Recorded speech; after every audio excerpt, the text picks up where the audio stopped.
Hello and welcome.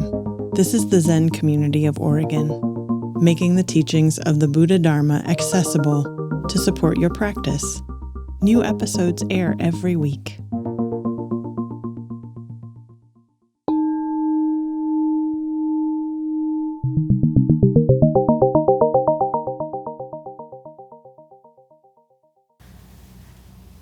So I happen to live at Great Vow Zen Monastery, and I also am the teacher for our Zen Community of Oregon outpost in Vancouver, Washington. I'm usually there on Tuesday nights. It is a scrappy little group that is learning all the service positions, and so it's lovely to be back here in this really well-established and deeply rooted, well-cared-for place of practice, and such a sweetly familiar place. So summer is ending, or we could say that fall is beginning, and there are signs of impermanence. Have you noticed any of those? Would you care to shout out some of them? It's getting darker earlier. Changing leaves, that's happening already. Migrating birds, yes. In Klatskanai, there are miles and miles, it seems, of swallows on the wires that are just, what are they doing? They're conferencing, they're packing their little suitcases and getting their sunscreen, going to Costa Rica or something. Yeah. So we are approaching the autumnal equinox in a few weeks. And I just learned about a holiday that is celebrated in Japanese Buddhism called Ohigan. Ohigan. I learned about it because we are still trying to name our little Sangha in Vancouver. And I got all excited to call it the other shore. Get it? I mean, right? But this is a in crowd. You know, that's kind of insider baseball, that name. For anybody who's not has never chanted the Heart Sutra, you know, which at the end is basically like, it's on the other shore. It doesn't land well, is what I have learned, and have come to believe, actually, very, very reluctantly, have let that go.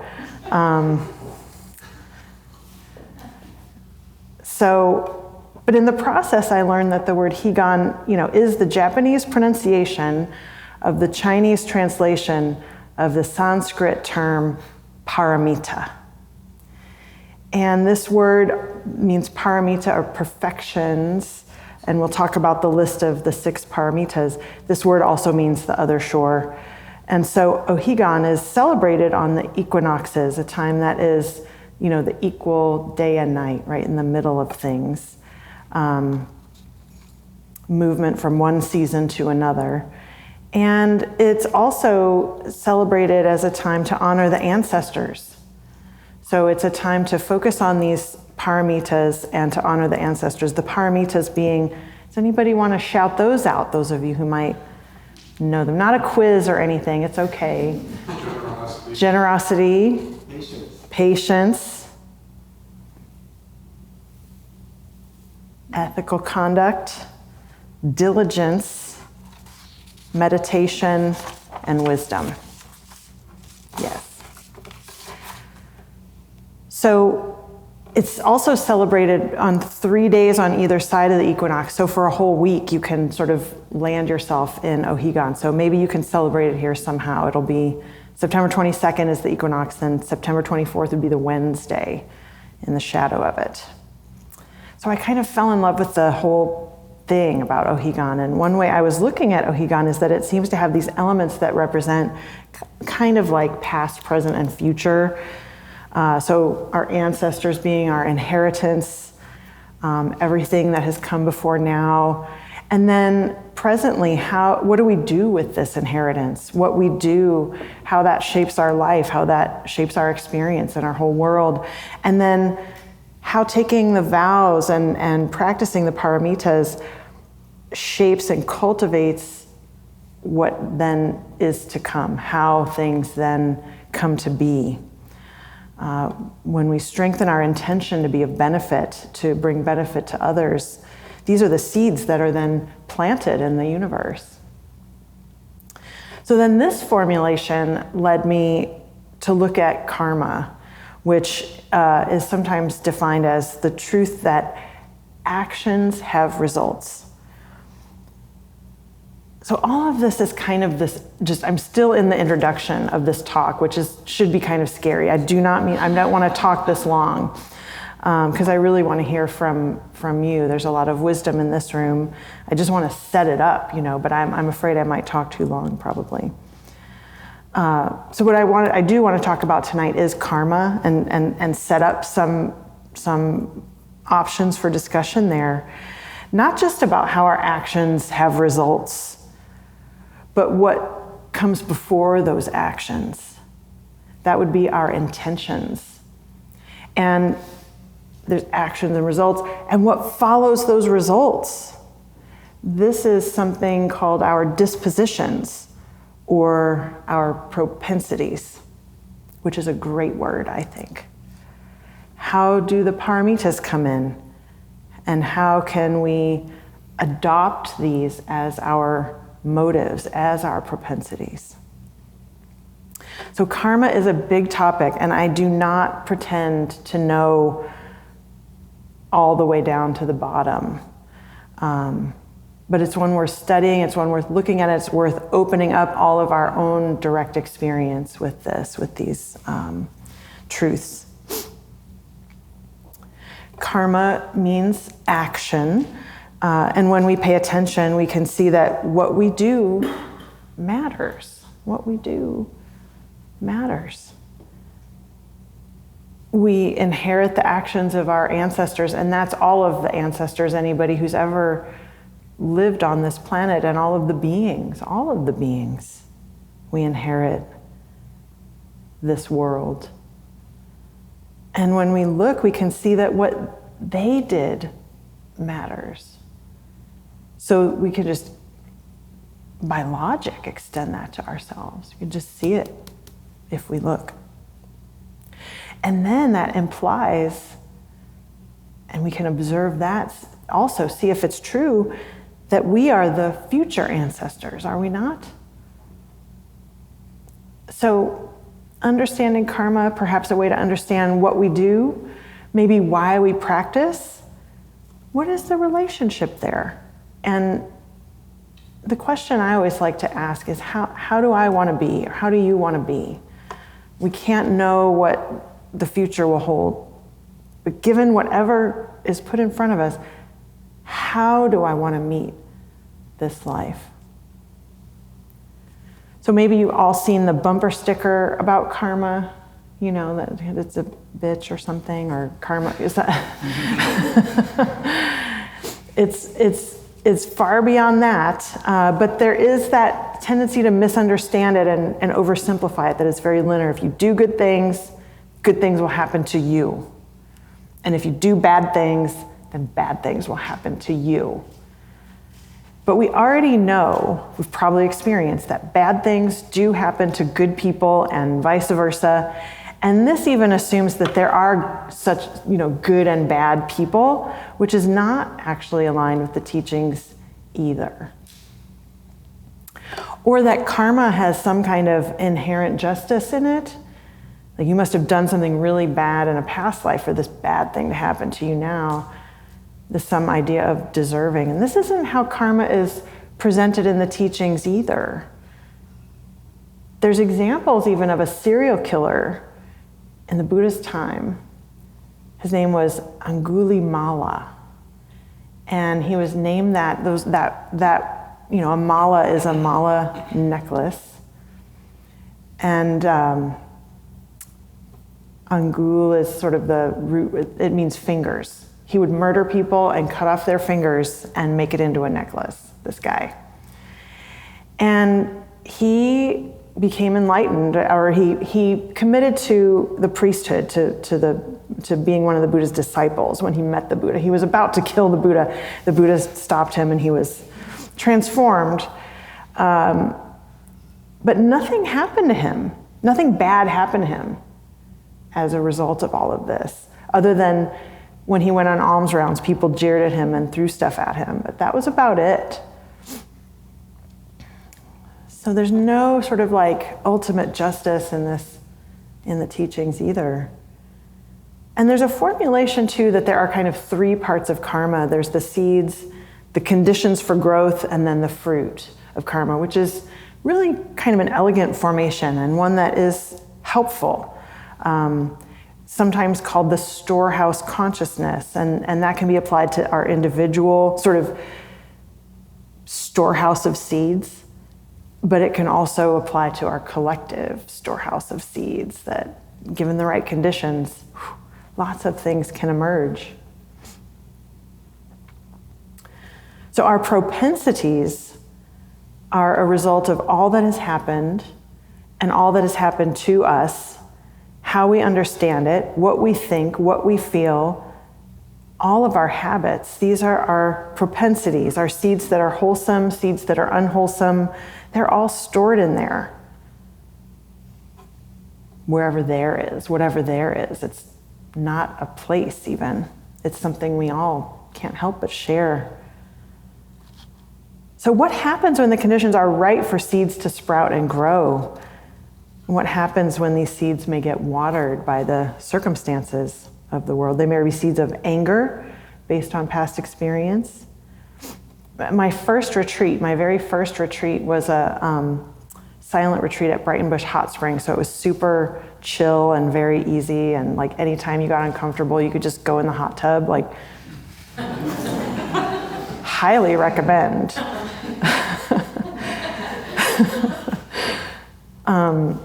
But they have the little, picnic tables for eating, and it was silent eating. I had never experienced this before. It was wonderful, and I loved it. I was like super into the silence. When you don't have to say all that, like, hi, I'm Lauren, I'm a social worker. What do you do? Oh, no, and you live in Portland? Yeah, I live in Portland too. And yeah, it's really nice here, and food is so good. And I mean, that's fine and lovely, but like, what a relief. I found the thing that I love the silence. And so I'm sitting at this picnic table, and this woman's sitting across from me eating her lunch, and I noticed that she was just chewing incredibly loudly, like just mouth open and just like really going for it. And I was becoming just more and more enraged by the minute, and just like, I couldn't do anything about it. There's no talking. There's just like, here I am with this situation. And, I didn't have any opportunity to act or react or anything. All I could do was just watch it. And at some point, I realized that this was happening to me because that is how my dad eats. That is like what I was subjected to every day of my childhood. And it just broke. It just broke because I could see it for what it was. It was just this habit that I lived and applied to this completely innocent person in front of me, So that's one way of looking at it. So I like to, this sort of three-part thing, or is it maybe the decision to do something is one thing, the action to carry it out is another, and then the result. There's that way of looking at it. But I like this. I'm interested in these two more stops. Maybe it's even a circle or something. The dispositions. They are at the end of it. This after the intention, after the action, what is left? After the intention, after the action, what is left? It's a tendency, it's a propensity. Another way to say it is the more you do a thing, the more you can do that thing. The more you do a thing, the more you can do that thing. it's a disposition is a further ease to do that thing. Disposition is also a sense of self, a sense of myself as the kind of person who, well, I'm the kind of person who's not very organized, or that's just how I am, or I have a temper, or I am sensitive, or I can't stand hearing chewing noises, or I like to clean the bathroom. You know? Who do we think we are? We develop this sense of who we think we are even, and then that sets us right up, doesn't it? For some kind of experience that's already framed, already shaped, already preset. So all of our actions, in other words, are preceded by a sort of doing in which our decisions are made and is this self-making. So that's interesting. And I become familiar with the work of a neuroscientist. Her name is Lisa Feldman Barrett. Maybe you've heard about her. She has kind of gone and taken a sledgehammer to the current sort of conventional wisdom about emotions. And she is very scrappy, because she has had to be. There's been a real kind of settled in conventional wisdom about emotions, and she is like, this is all mythical, what you've been saying about emotions all this time. I think that the world of emotion science is a lot of elbows and, kind of trash talk, actually, from what I've read. So she's pretty forthright about her work. And I was pretty resistant to it, frankly, initially. Nobody likes to have their beliefs challenged like that. But I've come to really notice how her work supports this way of seeing karma, that our experiences are what shape our view of the world. So she says that the brain is a prediction machine, basically, that we react not to what we see, but to what we have seen. I'll quote her a little bit, and then we'll do some examples. Your brain is stuck in a dark, silent box called your skull, which is pretty metal. That's not Lisa Feldman Barrett, that's me. Day in and day out, it continually receives sense data from the outside world via your eyes, ears, nose, and other sensory organs. This data does not arrive in the form of the meaningful sights, smells, sounds, and other sensations that most of us experience. It's just a barrage of light waves, chemicals, and changes in air pressure with no inherent significance. I mean, can you see how this is kind of the Heart Sutra? You all do you chant the Heart Sutra? Okay, yeah. That may be a stretch also, but bear with me. Faced with these ambiguous scraps of sense data, your brain must somehow figure out what to do next. This is about keeping your body safe and taking care of it. Your brain can draw on your lifetime of past experiences, things that have happened to you personally and things that you've learned about from friends, teachers, books, videos, and other sources. In the blink of an eye, your brain reconstructs bits and pieces of past experience as your neurons pass electrochemical information back and forth in an ever-shifting complex network. Your brain assembles these bits into memories to infer the meaning of the sense data and guess what to do about it. Your past experiences include not only what happened in the world around you, but also what happened inside your body. So the last time I saw this, the last time I felt that, this is what happened. And then we act first and ask questions later. Personally, I would also add that we are evolved to react to certain cues. And I would, as an example, the source of shame is deeply embedded in our need to belong socially. Time was in human evolution that being shunned was a death sentence.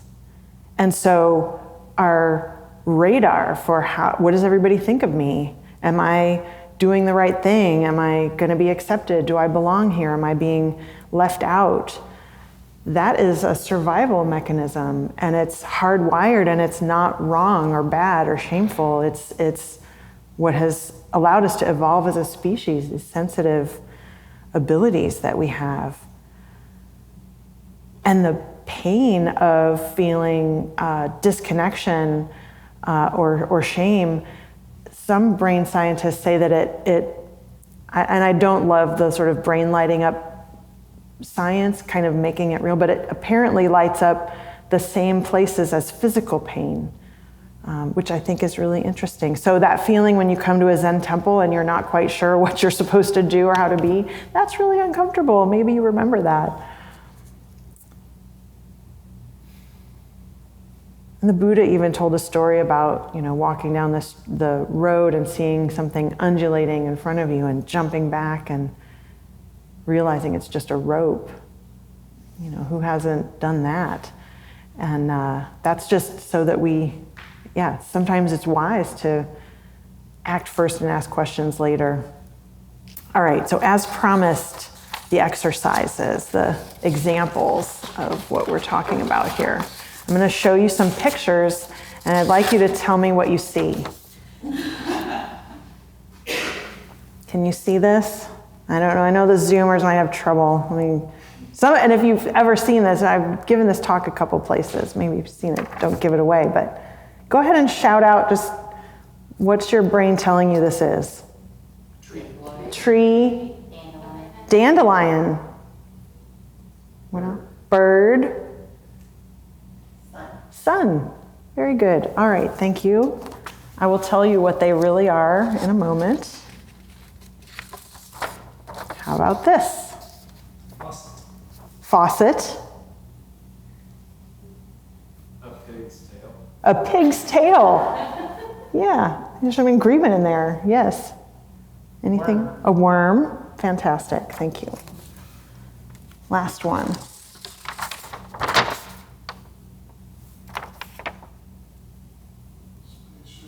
Spaceship. Volcano. Temple. Nuclear cooling tower. See, if you lived in Illinois, I bet you wouldn't say that, but if you've driven past, wherever that was, the Trojan thing before it got blown up, sure enough, it looked like that. Or wherever else you may have seen one of those. Okay. So I'm about to tell you what this is. And once I tell you, you will not be able to unsee it. And that is your brain coalescing around something. And all that you've had before is your history of something like this shape up until now. And after I tell you, it will be forever changed. Are you ready? This is a spider standing on one leg. Of course it is. And this is a submarine going over a waterfall.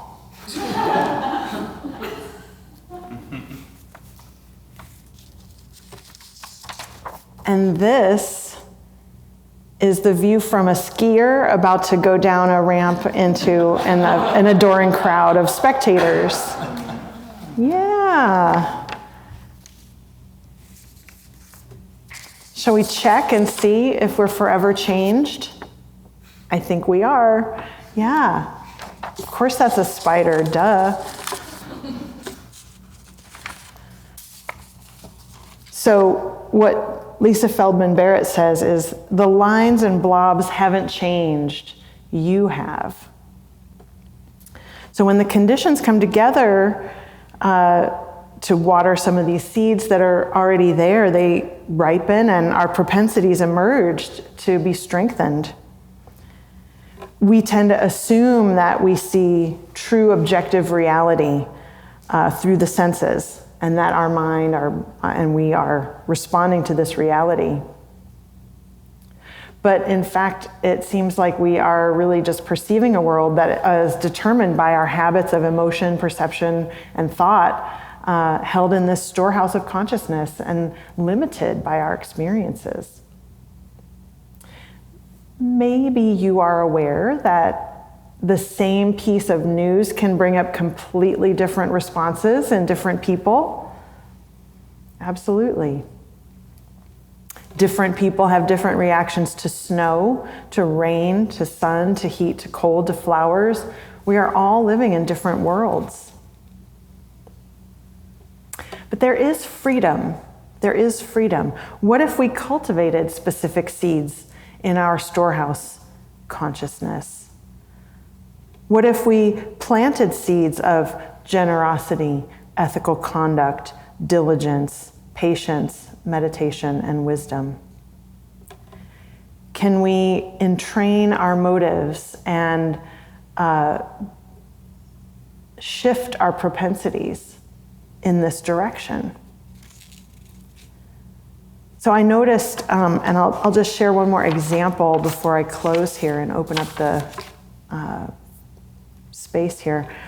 I was visiting my mom last week. She's 91, and she still lives in her home, and that's what I'm hoping to help her look at different decisions. She's still going up and down these steep stairs to the basement and doing her laundry. And so my mind visits these visions upon me, of disaster. And my body reacts in real time, and I feel this sense of urgency, and that I'm compelled to call her and implore her one more time to make other arrangements for laundry. My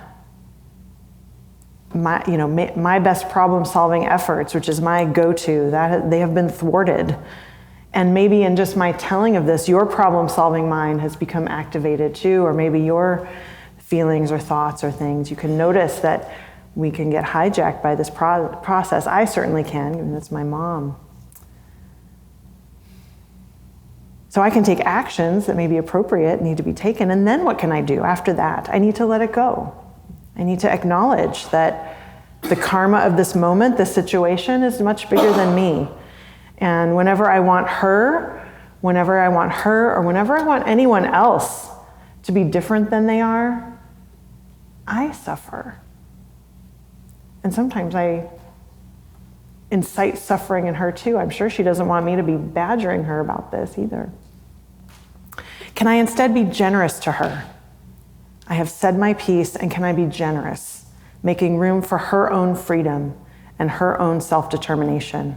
Can I just keep doing my diligent best to be in touch with her, to make more contact with her without my agenda? Can I be patient with her? Someone who has lived in her house for 50 years and does not want to move. How will being guided by the paramitas change the way that I even perceive this situation? So the more you do a thing, the more you can do that thing. That's meditation even too. We have to practice doing the thing, whatever that is. What do you want to practice? How do you want to be? What kind of ancestor will you be?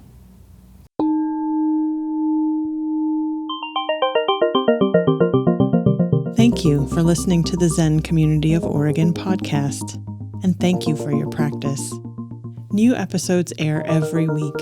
Please consider making a donation at zendust.org. Your support supports us.